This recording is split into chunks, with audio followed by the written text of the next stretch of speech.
There are threats of many types in cybersecurity. What's the main type or types of threats that occupy you now? Well, I think the insider threat in the following sense. Once a network has been penetrated, and once malicious code is in the network, then that's functionally the equivalent of a cleared insider inside the network. And so, as I mentioned earlier, moving away from the perimeter defenses to having near real-time situational awareness of what's going on in the network. And work is being done on that. One of the problems is all kinds of privacy concerns, all kinds of public safety, non-military concerns, and in fact operational concerns. So how do we find a way that rationalizes the security posture, the security demands, with the ability to get the overall mission done? Some years ago I was with Lou Gerstner when he was head of IBM, and he was in a seminar and he said, how do I know if I have an effective information assurance program?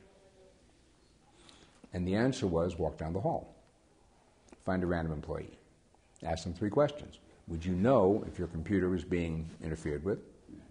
If yes, would you know who to call? If yes, would you care enough to call? And the point was, unless you can answer yes for every employee in your organization to all 3 questions, you can spend all the money you want in technology and you're going to fail on the people side.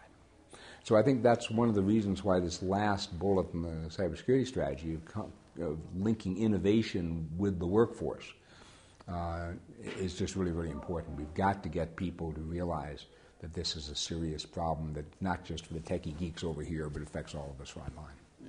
It's a lesson that goes back a long way in computer security, that the human element is often the weak link in the whole chain. But at the same time, the technology is advancing so amazingly. But as some people have pointed out, over 15 years, kind of the size of malicious code has been standard at about 125 lines.